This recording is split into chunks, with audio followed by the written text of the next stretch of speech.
Hi, guys, and welcome to the Truth Factor. Wait a second. Listen for it. You hear that? Peace. We only have just a couple of kids, it's a couple of teenagers here that didn't go to church tonight. One's got a toothache and the other one's got diarrhea.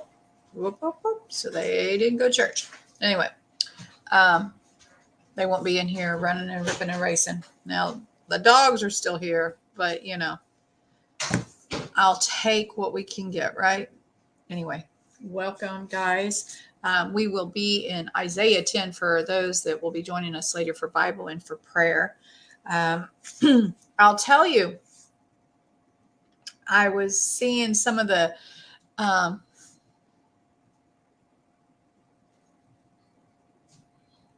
Awesome.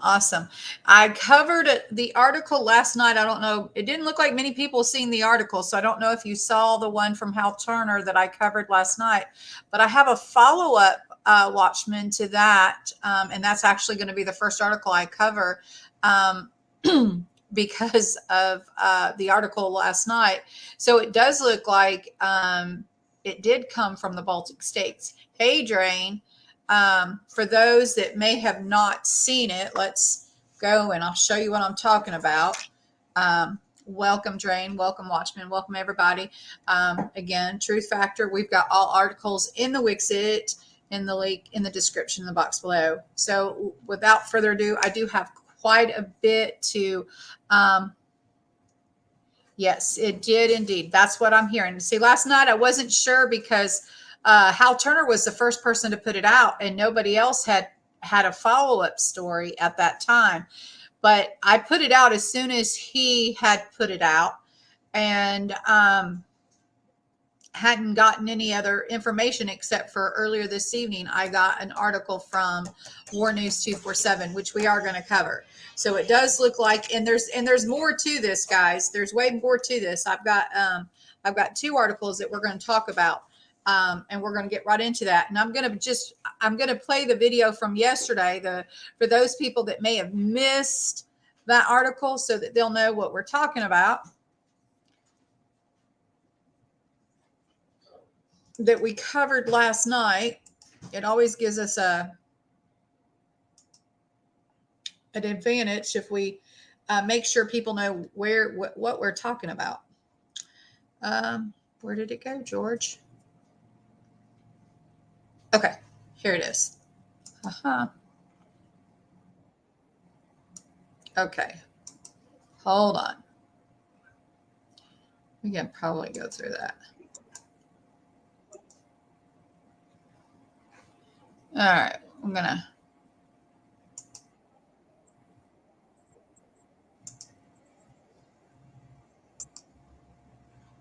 All right, guys, let me share this out. And we're just gonna, it's not very long article, but we will instant play. So for those that didn't get to watch it last night, we got replay. Oh, goodness sakes. Hold on. Let me make sure I got the speaker in there. Stop sharing. Present, share. If you don't hit that audio, you won't get to hear. Hi, Dennis. How are you, honey? You won't get to hear what I'm saying. So we want to make sure you get to hear it. All right. Let's see. I think we do. We're there. This is what we shared last night. And then I have, I feel is rather important. I'm sure you don't need to hear all the little stuff. Anyway, without further ado, guys, I'm going to go ahead and we're also going to look and see if we have hurricane. We're just going to see 7 minutes ago, 6 CNN, guys. With this here, CNN isn't in the link, but there is the description for this article for Hal Turner, guys. Okay, so according to Russian airfield in Peskov, hit by drones, reports claim that it's launched from Estonia, NATO. So reports are floating in saying Russian airfield in Pskov, shown on the map, has been hit by a drone attack. Initial unconfirmed reports claim drones originated in Estonia, i.e. NATO. Numerous explosion fires and secondary explosions can be seen and heard from Pskov airfield. Several tell sources reporting that the drones came from Estonia-Latvia border area, only about 25 miles. Initial reports say 4 Il-76 aircraft damaged, and it looks like a fuel depot was hit and is burning as well. Sources say 20 drones came in for the attack altogether. Some managed to get through the air defenses. No casualties reported yet. Airports all across Western Russia, from Pskov in the north to Bryansk in the south, are currently closed due to what appears to be a major Ukrainian drone attack, which is still underway. Here is his analysis, of course. The reality here is simple, that Pskov is too far for drones to travel from Ukraine. They had to come from a lot closer. Russia knows where those drones came from, and if they came from Estonia, NATO has a very big problem. And I would have to agree. Okay, so we're not going to listen to the rest of it, but you guys can see that this, I did this, it was 20 hours ago. This was yesterday. And here is the article. There was quite a few updates after I did it. Here you see, it says additional reporting says a drone hit the Kremlin EL plant, one of the largest microelectronics manufacturers in Russia, the 334th Berliner Red Banner Air Transport Regiment based at Pskov Airport, a joint civilian military facility, got hit. So there is that update, guys. And I didn't give the update, but there you go. Just now did. So we, of course, I wasn't sure, but we are seeing, it does look like it did come from Baltic states. At least War News 247 is also, I guess they're confirming it, guys. 0 hour from Moscow. NATO forces from the Baltic attacked with 21 drones against Pskov. Turks give details of the operation. It says from the Baltic region, either the maritime region or the states of Estonia and Latvia, at least 21 drones took off from a hit the Pskov air base at 50 kilometers from the border with Estonia. This is conclusion reached by Russian generals and analysts awaiting the official conclusion of the Russian Ministry of Defense. Turkish sources even provide details of the NATO operation. The development is extremely worrying. The Russians are talking about a coordinated NATO attack. Yesterday, besides Pskov, 6 other areas were hit, a total of 7. This is the most massive and coordinated attack against Russia. If the attack really came from the Baltic republics, there must be an adequate response. Lieutenant General Andriy Gravel commented on the Pskov attacks. We have a competent agency that has to find it. Answer that question, which probably won't be given publicly. Based on their conclusions from where the drones were launched, there will be appropriate action. Russian officials described attacks on targets in Psk, Bryansk, Kolga, Orlov, Ryazan, Crimea, and Moscow regions. The Russian Foreign Ministry said the attacks will not go unpunished and that the drones could not have reached so far into Russian territory without Russian help. Baza reported that the Kavyar regime was introduced to Tula region, part of the Moscow region, Ryazan, and part of Kaluga region in Western Russia. The Kavyar plan is announced if unidentified flying objects appear in the sky or there is a threat of such objects appearing. Pskov received the most massive attack with 21 drones, despite intercepting most of the UAVs. Some of them hit their targets. 4 Tu-76 military transport aircraft were damaged in the Kaluga region. A target was destroyed on the territory of the Sushisky region. A drone fell into an empty tank for oil product in the Dezersky region. Then it goes on. Guys, we're just going to read the bold stuff. The UK and Eastern European countries are now openly doing everything possible for Russia to target the Baltic states. and or Poland in order to implement Article 5 of the NATO Charter.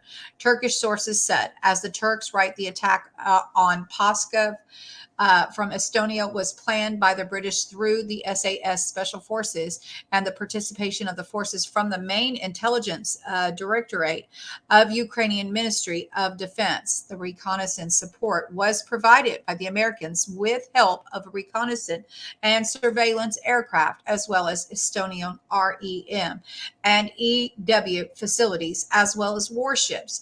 Italian FREMM class frigate F597 Antonio Marceliga departed Helsinki. The ship reportedly also took part in the attack on Pskov.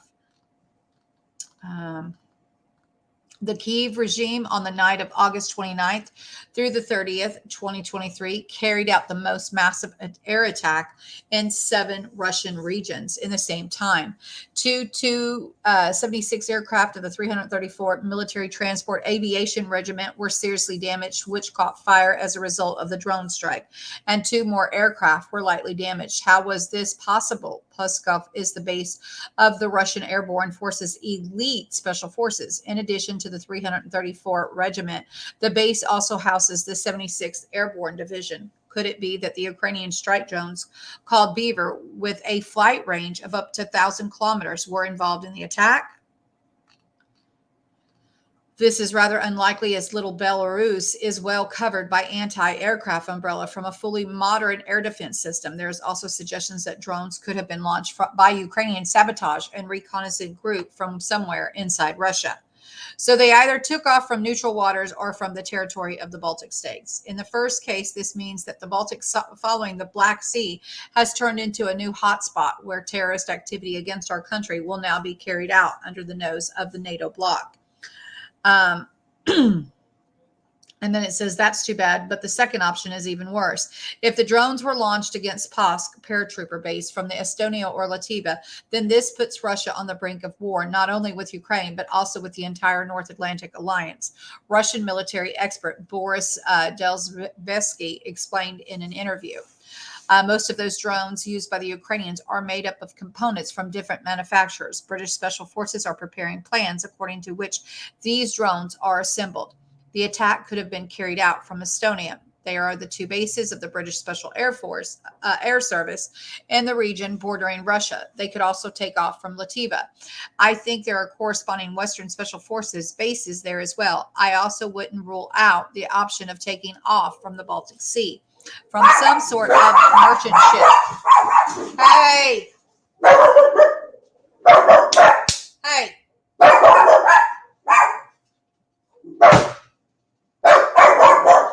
Hold on. You gonna get locked up in that room? You gonna go to bed early, Tank? You better be quiet. I'm talking to you. Anyway, the failures of the armed forces of Ukraine on the of Ukraine and Zaporizhzhia from prompt the Western partners to raise their stakes while ignoring peace. It is possible that the time has already come to go to war with Russia in the Baltic and Poland. There's these. Yep, guys. It does look very crazy, but now even crazier, it seems that there's also was a different type of an attempt here. According to War News 247, the Ukrainians attempted a new amphibious operation off the coast of Crimea. Russian fighters sank 6 American speedboats, more than 70 dead. The Ukrainians attempted a new amphibious operation at Cape Tarkhnakut in western Crimea with 9 U.S.-made Willard C-4 speedboats carrying dozens of Special Forces personnel. This time, the Russian forces adapted the new conditions, and the nature of the enemy's actions prevented a second successful Ukrainian amphibious operation at Cape Tarkhnakut. War News 247 information was fully verified. The Ukrainians, just like the first time, started the operation from the Romanian-Ukrainian border with a second station in Fedoso. I guess that's how you say that.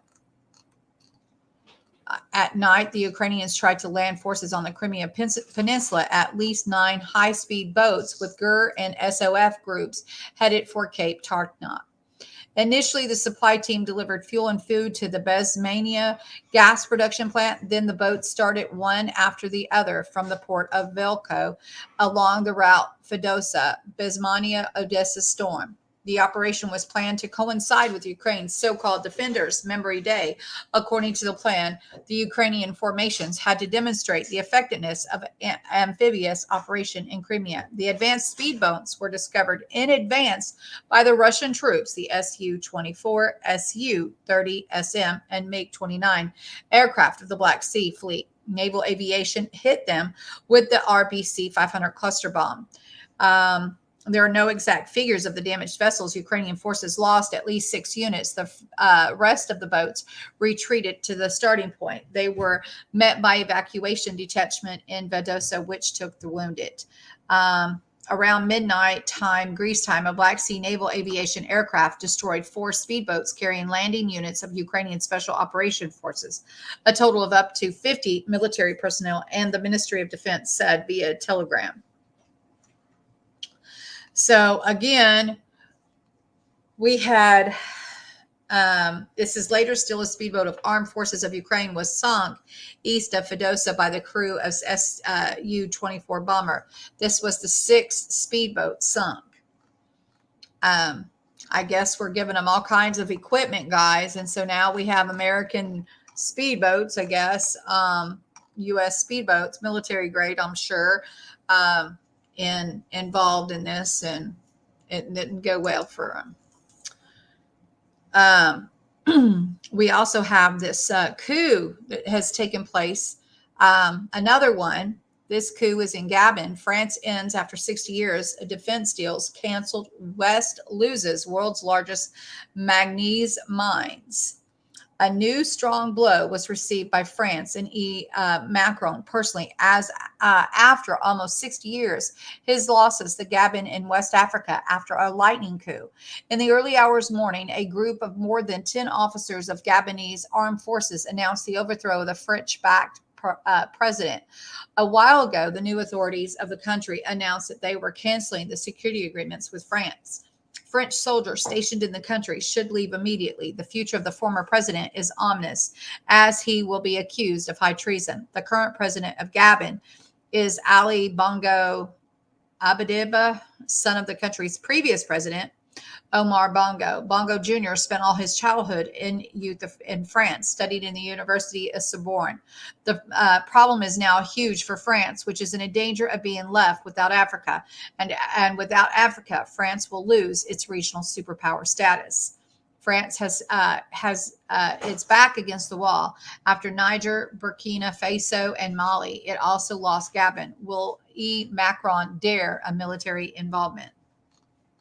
I don't know, guys. So far, they haven't done anything. But it does take planning, right?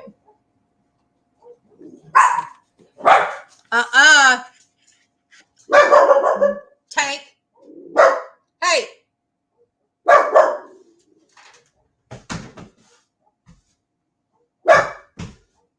You're going to bed. You are going to bed.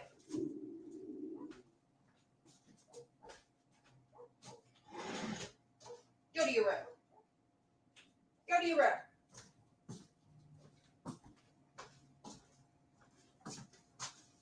Doggy.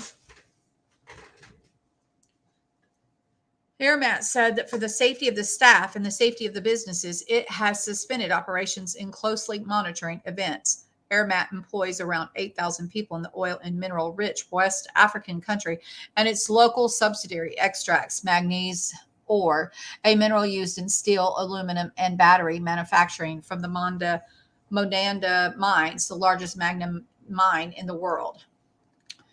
So it doesn't look like France is coming out too well, does it? A group of more than 10 officers suddenly appeared in the early hours this morning in front of the cameras, state television. The next presidency added a member the red statement stating that the elections are canceled and all of its institutions of democracy are catalyzed. Speaking of irresponsible and unpredictable governance, which was leading to a continuous deterioration of social cohesion, which threatened to lead the country into chaos. They announced that we have decided to defend peace by putting an end to this regime.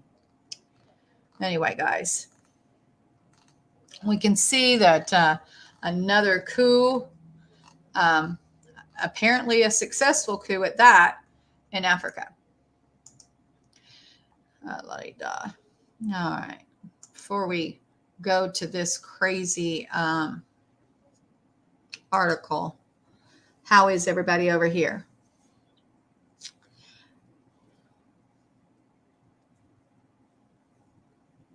I don't know, Watchman. Do you think they will? I don't know. I think that we're walking dangerous here. It is big, isn't it, Kevin? It really is. Yep, imagine. Hey, Kelly, how are you, sister? It is crazy stuff, guys. It really is. Okay. So then we have from End Time Headlines, a new draconian law has just gone into effect on August 25th that institutes extreme censorship of the internet on a global basis.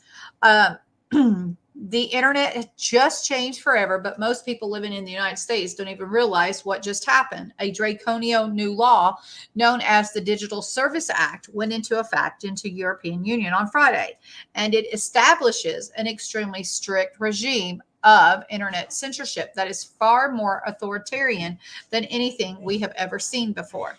From this point forward, hordes of European bureaucrats will be the arbiters of what is acceptable to say on the internet. If they discover something that you have said on a large online platform that they do not like, they can force that platform to take it down because someone in Europe might see it. So even though this is a European law, the truth is that it is going to have a tremendous impact on all of us. From this point forward, nothing will be the same. It is being reported that the DSA literally makes large tech companies legally accountable for the content posted to them. The European Union's Digital Services Act, the DSA, has officially gone into effect starting on August 25th, 2023. The tech giants like Google, Facebook, Amazon, and more most complied with sweeping legislation that holds online platforms legally accountable for the content posted to them. Even though this new law was passed in the EU, will likely see far-reaching global effects as companies adjust to their policies to comply. Initially, there will be 19 giant online platforms that will be forced to comply with this new law, ranging from social media platforms to online marketplaces and search engines. The list is so far includes Facebook, TikTok, formerly Twitter, YouTube, Instagram, LinkedIn, Pinterest, Snapchat, Amazon, Booking, and AliExpress, Zalando, Google Shopping, Wikipedia, Google Maps, Google and Apple Mobile App Store, Google Search, and Microsoft Bing. But starting on February 24th, the Digital Service Act will start applying to a much broader spectrum of online platforms than that have fewer than 45 million monthly users. We are being told that the new law will establish clear rules that online platforms must follow. That will include censoring anything that is deemed false or misleading under the strengthened code of practice on disinformation. So what kind of speech is the DSA expected to police? Last year's strengthened code of practice on disinformation defines disinformation as false or misleading content that is spread with an intention to deceive or secure economic or political gain, and which may cause public harm. The code has already been put to work during elections and to the response to crises such as COVID and the war in Ukraine. And it really doesn't matter if the material that European bureaucrats consider to be false or misleading is actually false or misleading at all. What matters is that if the online platforms do not comply with what they are being told to do, they will pay dearly. Online platforms that don't comply with the DSA's rules could see fines up to 6% of their global turnover, according to the EU Commission. The Digital Service Coordinator and the Commission will have the power to require immediate action where necessary to address very serious harms. A platform continually refusing to comply could result in a temporary suspension in the EU. Well, guys, that's exactly what I was thinking, that, maybe it's time to sever our ties with the EU when it comes to the internet, because just because whatever their law is there, they cannot, I just don't see how they can, implement and enforce it here in the United States, because it's not our laws. But,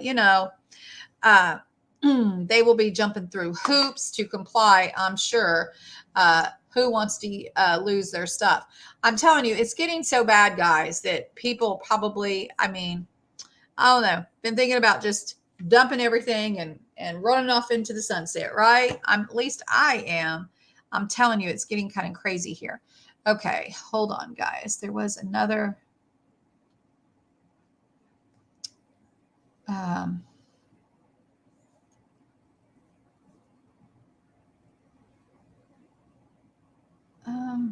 Let me see. Here it is. All right.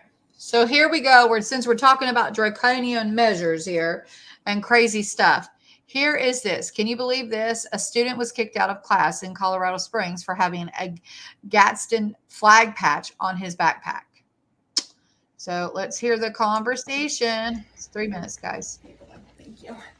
Do they know what the Gadsden flag is? That it's a historical flag?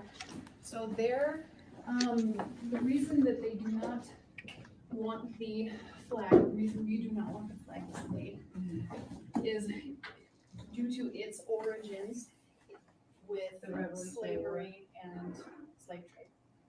That is what was, that's the reasoning behind them not wanting to display it. The Gadsden flag. The "Don't Tread on Me." Okay. Which is the Gadsden That's the flag. reason behind it. Okay, so he's what's going to happen if he doesn't take it off? He is able to go. I was actually just telling him, like, I was upset that he was missing so much school. I'm like, so I asked if can he just take his stuff out of his bag and go back to class. Like, I just want him to go back to class. The bag can't go back.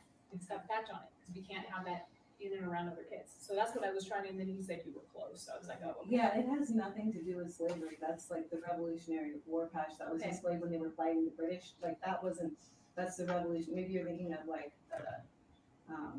the Confederate flag. Okay, I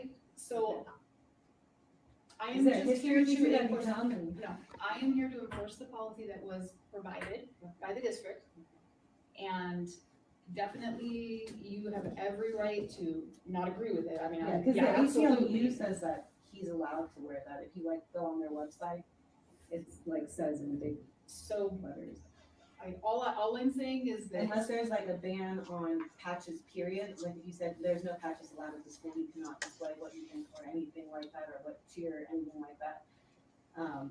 I think it's one-sided, because you allow some patches but not other patches. Kids have patches like other names and American flag. That type. Yeah. That was flown during the revolution. Right. I just don't understand that at all. so what I can do. And if you go onto the ACLU's website, let's talk to someone, because I don't want to lawsuit. I can have you speak to Jeff Yoakum again. And then he can refer you to our person at the district. Okay. Because like I said, we're following district policy is what we're doing.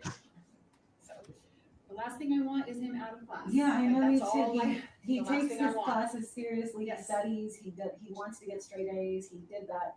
He made honor roll when he was here before. Yep. He intends to do that again right now, but it's hard because he keeps missing class for this.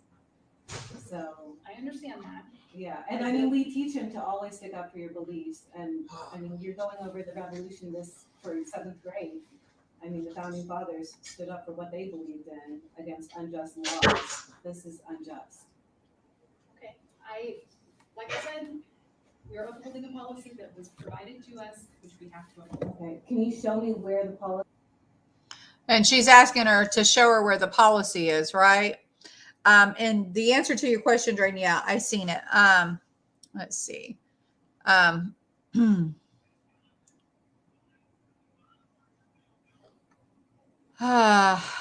we have, it's right here, this article here.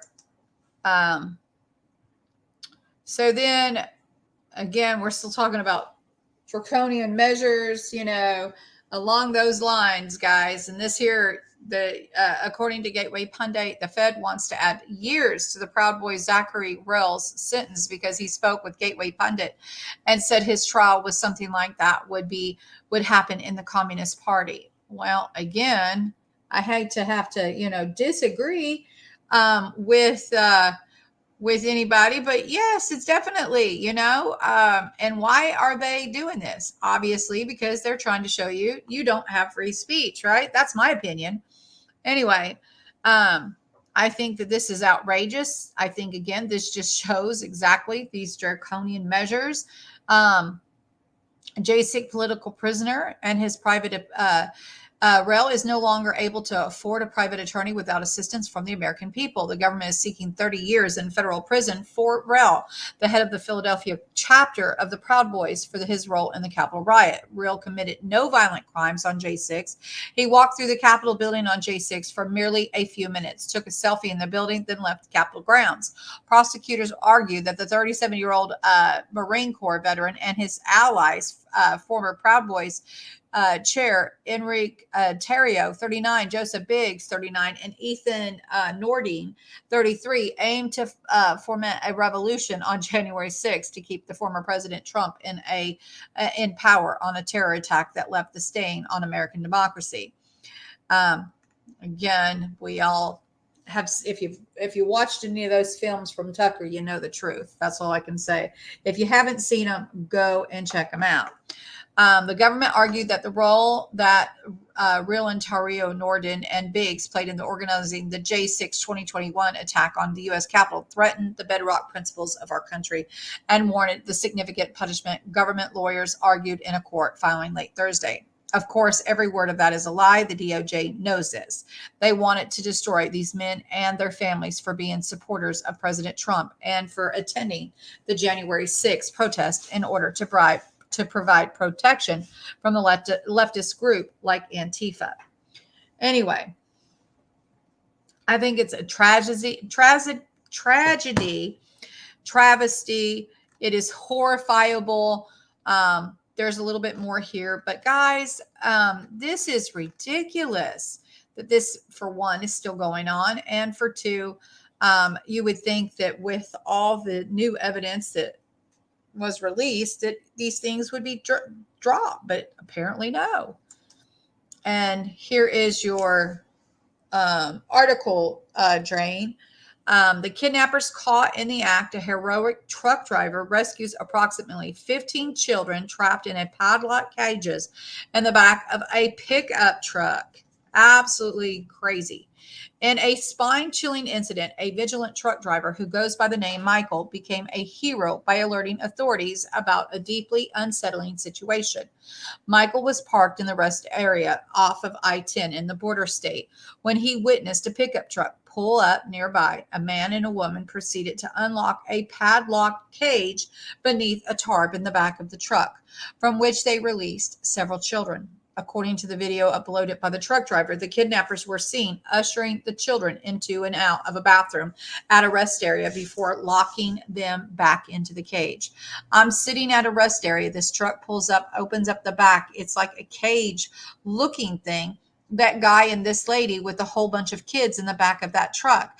And then they take the padlock off, raise the tarp, and all these kids come out of the back. And they were forcing them into the bathroom, Michael said. When they came, when they were coming back out, they were pushing the kids back in there, locked them back in there, and pulled the effing tarp down. The truck driver's instinct kicked in as he noticed the children were being pushed into the bathroom and then locked back into the padlock cages under a tarp in the back of a pickup truck. Recognizing that something was wrong, he decided to call 911.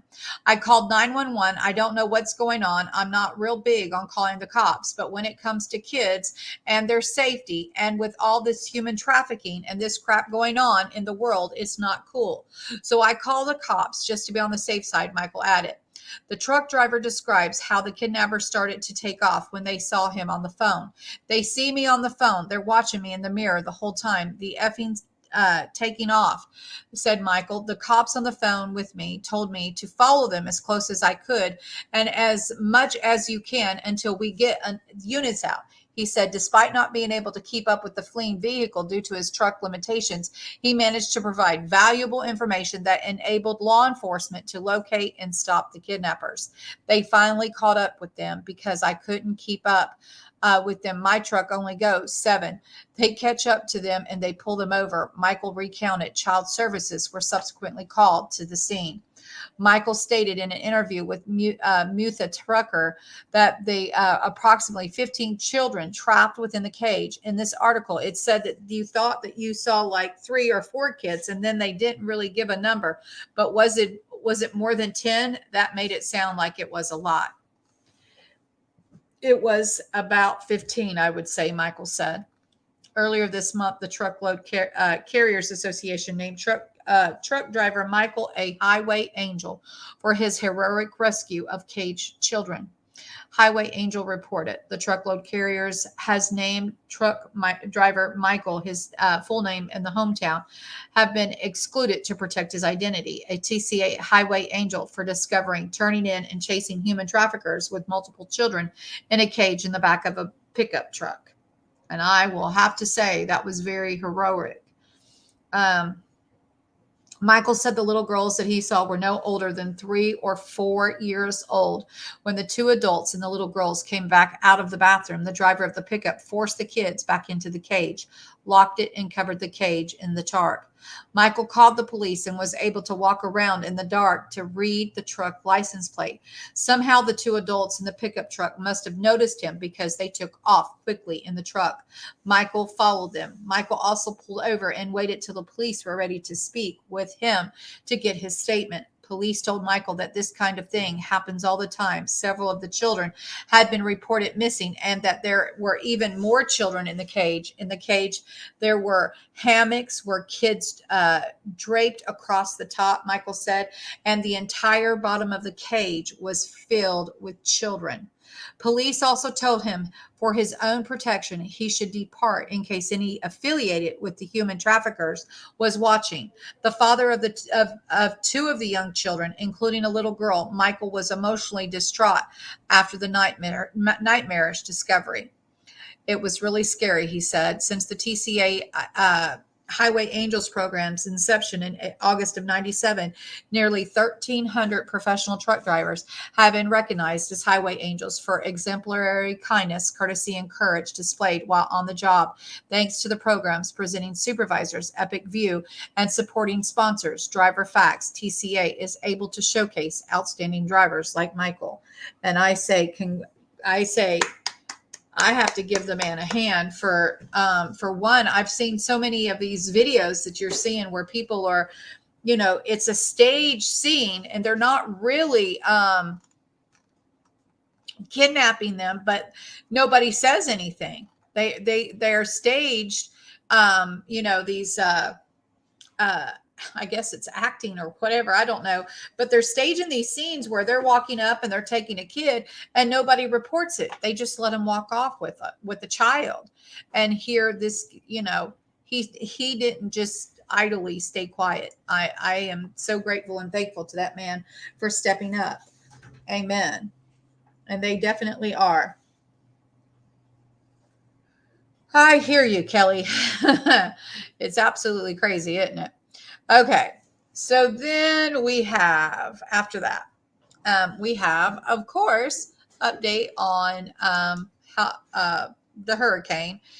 Last night it did top to a hurricane 4, but I believe when it made landfall, it was a high end 3, which, guys, we're talking maybe 1 or 2 to 2 miles per hour of wind, which in all seriousness to me is not that big of a deal to say, oh, it was a 3 and not a 4. Um,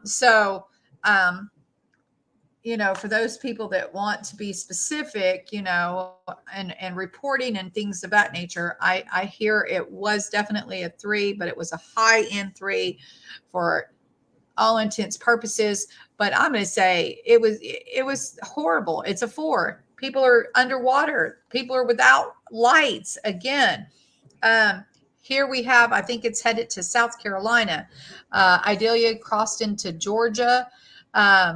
It says, while residents battered parts of Florida begin to return home to see Idalia rot through, Georgia and South Carolina are still feeling the storm's wrath, or will soon. Flooding and rescues are ongoing in parts of Georgia, and water hasn't receded in some Florida coastal areas. Here's what's happening now. At 6 Eastern time, so about an hour ago, guys, car flips on highway in South Carolina. A likely tornado caused Idalia picked up a flipped in car off the highway in Goose Creek, South Carolina, as onlookers watched in disbelief. 2 people in the vehicle suffered minor injuries. Now, I'll tell you guys, we've been praying for our family, and I talked to my niece at about noon who lives in Jacksonville, and my sister, and I could see the sun shining out their window. So I'll tell you, to me, that was answered prayer, that I could see sunshine, and they said that it was fine there. But there's still reports that parts of it was hit. So I don't know. I know that, it is strange, but all I can say is God answers our prayers, and I prayed for an umbrella, and I believe they got it. They did indeed. Anyway, so then at 5:30, 5:27, we have evacuated residents in Tampa Bay area's 2 largest counties are being allowed to return home. Mandatory evacuations orders in Hillsborough County expired at 5 p.m. and Pinellas County was also lifted.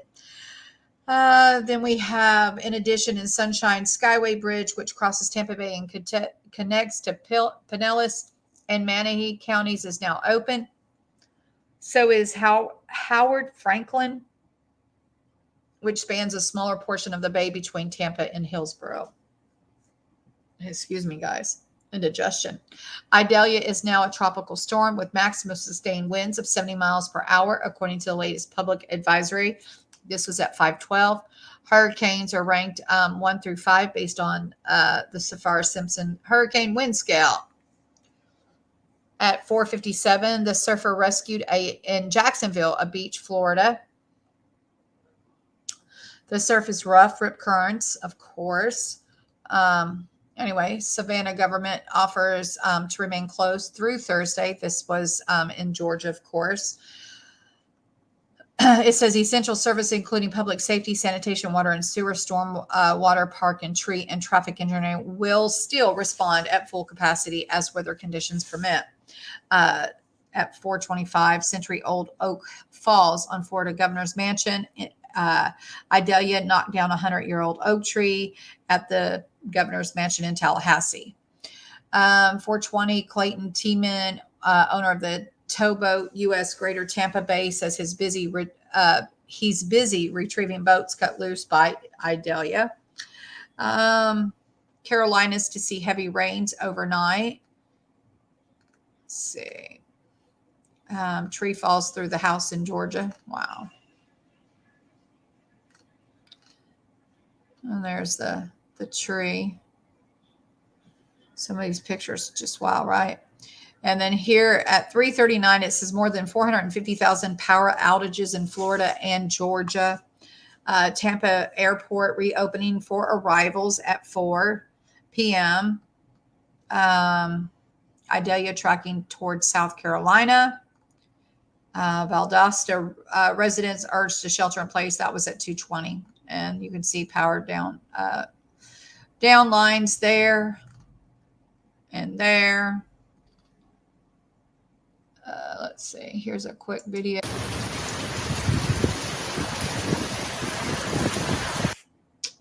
Yep.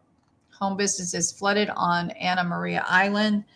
And then at 2:00, it was headed towards Waycross, Georgia.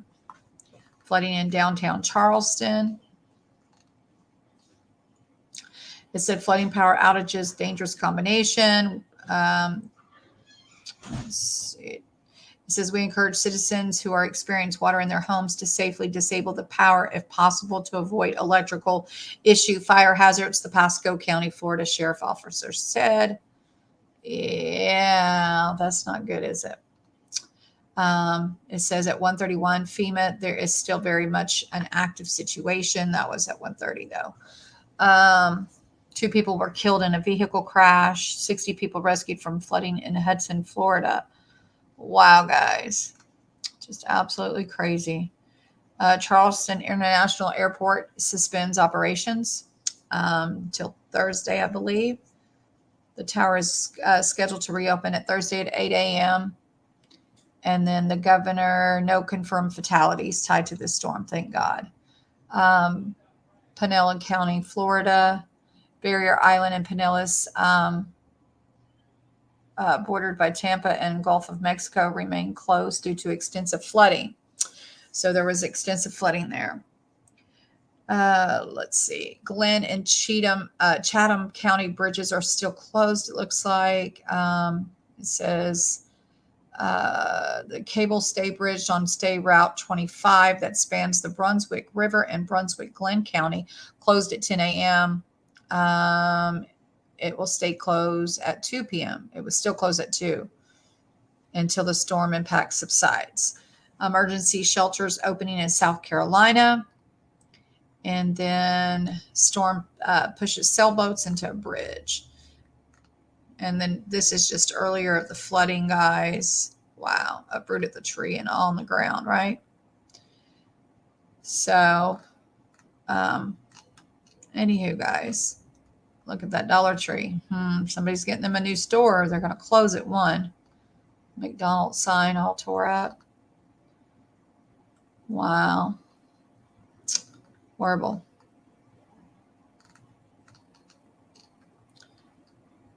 Absolutely horrible. Just all this, guys. My heart goes out to them. We will be praying for them tonight, guys. We definitely will be. Anyway. Alrighty. That is what we have for the update for the hurricane, guys. Oh, I hope not drained. That would be horrible. That would definitely be horrible. Okay, so now we're going to switch gears just a little bit, guys. I'm going to talk a little bit about these diseases that continue to pop up here and there. Increased human infection risk. Bird flu kills scores of sea lions in Argentina. Absolutely horrific, guys. Again, that bird flu. I can't help but think, it looks like it's rare, and they're trying to put I don't know how you want to say it, a big spin on it, I guess. Deadly Legionnaires outbreak near major NATO hubs sparked sabotage claims. Polish authorities are investigating the cause of a deadly outbreak of Legionnaire's disease in the city that serves as key military and humanitarian hub for Ukraine. And this is Newsweek, and this was today. It says Polish media outlet On It reported on Wednesday that at least 16 people had died and 155 were infected in the city of Rzeszów in the southeast of the NATO country, where it has the key backer of Kyiv's fight against Russian aggression. Jamar Slaka, a health official in the city, said that the deceased had comorbidities. Polish authorities are checking how the Legionella bacteria, which causes this disease, got into the city's water supply. Wow, guys, nobody's going to want to drink water, right? How did it get into the city's water supply? That is a good question. An epidemiological investigation is ongoing to determine the source of the infection, with lab test results of water samples due to be revealed on Thursday. Absolutely crazy that the stuff is in the water, guys. And again, these are, this is an old disease. Legionnaires, right? Okay. Then here we have that dengue. Come on. Africa dengue outbreak is declared in Chad. The Ministry of Health in Chad officially declared an outbreak of dengue fever on August 15th. From 3rd of August to the 27th, 2023, at least 47 suspected cases, including 26 confirmed cases, one death of dengue fever, were reported in 3 provinces, namely Uda, Abichi, Wadi, Fire, Biltain. Anyway. And then we also have in Massachusetts, I think. Yeah, here it is. 2 human cases of West Nile in Massachusetts. Now, this was yesterday's article, guys, but we're hearing more and more about these mosquito-borne illnesses. I will tell you, I would definitely not go outside without being without having some kind of bug spray on you. And we have also end time headlines here, guys. Now, a lot of people probably don't care, but the government refuses to allow a husband and wife to participate in foster care adoption over their biblical views. Guys, this to me just tells me, along with everything else that has been taking place, that, persecution of the church, of Christians, is going to increase considerably. You start trying to keep people from being foster parents because they're Christians, and this is what you have, right? You're going to be attacked. You're going to be persecuted. But I say that God will provide, right? God will make a way when there is no way. And we will continue to pray for that situation. Okay. Then we have Teamsters allowed 22,000 union jobs to vanish. Yes, indeed. Yellow, the 3rd largest trucking company in less than a truckload sector, filed for bankruptcy on August 7th. Now its former competitors are in a bidding war for its terminals and trucks. The company's collapse put some 30,000 employees out of work, including 22,000 Teamster members. That's an uncomfortable reality for those celebrating what appears to be a comeback for the organized labor. The Teamsters' ratification of a lucrative contract for its 340,000 members at the UPS, the historic strike among Hollywood writers and actors and hardline leadership at the United Auto Workers, who are seeking new labor agreements with 40% pay increase. A 2022 Gallup survey found that the U.S. approval of labor unions has hit its highest point since 1965. Anyway, guys, not good. Not good at all. There's a lot more here, and I'm not going to read it all, but I wanted to make sure we hit this. We did cover the initial, filing bankruptcy earlier in the month of August when it happened. And then we have this. This is Philadelphia gas station owners have begun to hire armed guards so they can open without being attacked. The police used to keep law and order. Now businesses must do it for themselves. It's all gone very wrong. Absolutely crazy, guys.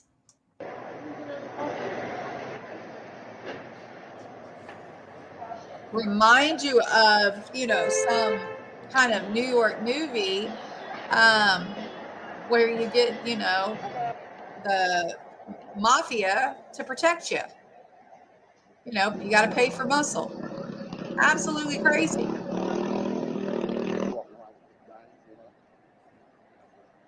You have to have armed guards now, guys, in Philadelphia to get gas. He looked like he was a cop, but he could have been a security officer too, you know, that has license to carry. Absolutely crazy what we've come to now, guys. And we already showed you the Gadsden flag drama, because again, tyrannical stuff.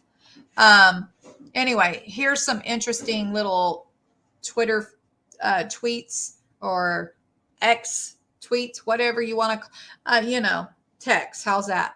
Anyway, now this one here, guys, this is this is definitely worth listening to, but it does have a lot of bad language. And then some incriminating evidence is all I'm going to say. And you can just imagine who it's for. Then there's a little interview from Tucker. Really not an interview, I guess, as more as a commentary of him saying, some stuff. And then here's some more down here. And if you follow me on Twitter, I have shared all of these and little tidbits. So anyway, that is what we have for today, guys. That is indeed. And we've already eaten. So Bible will probably be in the next 15 minutes, guys. 10, 15 minutes. I got to go to the bathroom and get me something to drink. And then we'll continue with Bible. I hope you guys will join me. We're going to be in Isaiah chapter 10 tonight. And we are going to continue praying for Florida, Georgia, for everybody that's affected by Hurricane Idalia.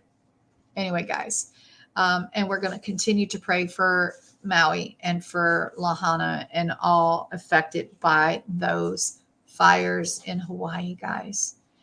And again, we will pray for the situation that continues to escalate in Ukraine. And it does look like NATO states may have gotten involved. So we'll be praying about that. I hope you guys will join me. If not, we'll see you tomorrow, the good Lord willing, and the creek don't rise. God bless. I love you. Have a blessed night. Thank you.